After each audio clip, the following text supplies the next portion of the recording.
Support Pro Play Games on Patreon. Hey guys, how you guys doing? It's State with PPG again. Just giving you guys an updated list on the Bird Up deck that I played at the regional, the Nerd Haven regional yesterday. I went X1, I got second after Swiss, and ended up topping. I changed a few things in the list in which it definitely made the list a lot better. So let's just get into what I played, and I'll do tournament and after.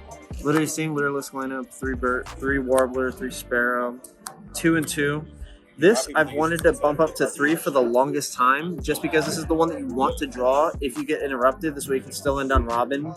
I just haven't found the right ratio to switch around for it, but definitely it's at least 2. 3 of this is probably going to happen soon, and then 2 Swallow. This one definitely is also very good to draw, just in case it's like on normal Warbler. You special Warbler, search with Sparrow, and if you see this in your hand, then if you get drooled, you're still able to extend into either a future or into a Ensemble Robin for 4 materials. That's it for the Lyriluscs. 3 Fractal, 3 Nerval, 1 and 1, still standard, and then the Big Bird, standard. You don't want to play the Wind Statue because of the mirror.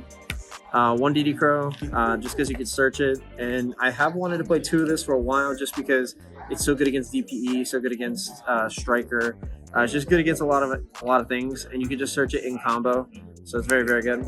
And then the only change in the main deck, I decided to cut the Nibiru's from the main inside main 3 Ash. Just a lot better of a hand trap. It's just more generic on the field. I actually ended up playing against 3 Eldritch decks out of my 5 rounds. And whenever I see this and resolving it against Extravagance, against Elixir, resolved against Curse Eldland, just overall powerful card. And it's just even good in the mirror, stopping Bird Call. Just a very, very balanced hand up. And then spells 3 Bird Call, 3 Droplet. This card's a lot better than Dark Ruler in this deck, just because you can special Warbler, and then if they try to negate it, you change Droplet, sending the monster that you were going to summon anyway to get literally a free negate, and then just summon it back with Warbler. The cards are so good, especially if you see it going first. You can just set it, and it's an interruption, unlike Dark Ruler. The only downside with this is you can only activate it one of this once per turn. So if you see double Dark Ruler and one of them gets negated, you can still activate the second Dark Ruler. That's literally the only downside, but that's not enough to warrant playing Dark Ruler over this card. And then 2 talents. I wanted to play 3, but it's a card that I just didn't want to see all the time because it's literally relying on your opponent. So if you see this and your opponent doesn't hand trap you, the card's just dead. So 2 is the right number. When I saw it and they activated a hand trap, it actually it went ham. Then 1 is Tanky, called by 1 for 1s, standard.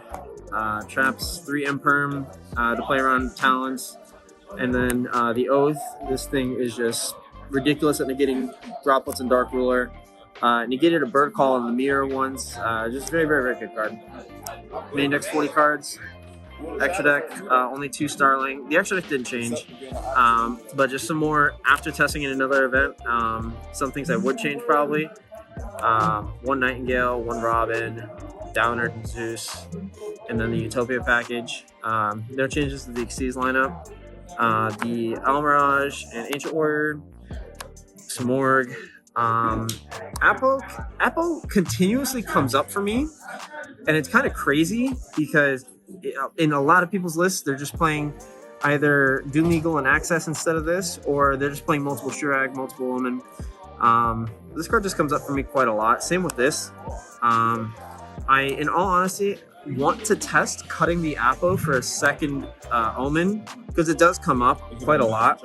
But just the weird hands where you get hand trapped in a weird sequence, just Apo being in your extra deck allows you to put forth some pressure even after getting hand trapped. So it's just, I really don't know if I would rather play the second Omen or the Apo. And then 1 Fairjet. I don't think I'd play 2 of this. It's just not needed.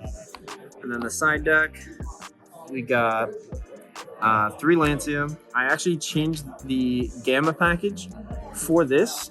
The main reason is because you would want to Gamma the first Sword Soul card, and then if they ended up drawing extenders or 10E cards, they're still able to Protoss you. I literally just side this for the sole purpose of not getting Protos, which actually, round 4, I played against the guy Brandon, cool dude. I asked him game 2, if I didn't Lancia you, would have you Protos me? He said yes. So this card literally won me the match just off that fact. It's also really good against PK, really good against Invoked. Decks that you'd see normally at regionals. I still don't know if I would play this in like a YCS level event, but the card is very good at stopping Protos. 3 Droll, of course, for the mirror. 2 Storm, and then because I cut the Gammas for the Lancias, the driver became the 3rd Cosmic, and I loved Cosmic. This card's just very good against the Eldritch matchup. Really good against Invoked, banishing the invocations. Just overall, very, very good card. And of course, Scythe. Just very, very needed. And then 4 best cards going first. Featherstorm and Order. No explanation there. And then shout out to PPG, of course, best sponsor. Shout out to Kamal, who ended up topping the event. And shout out to Gabe. He got 36th, unfortunately, but he still won X2. Very, very proud of them both. Wish them both best of luck for the top cut, whenever it is.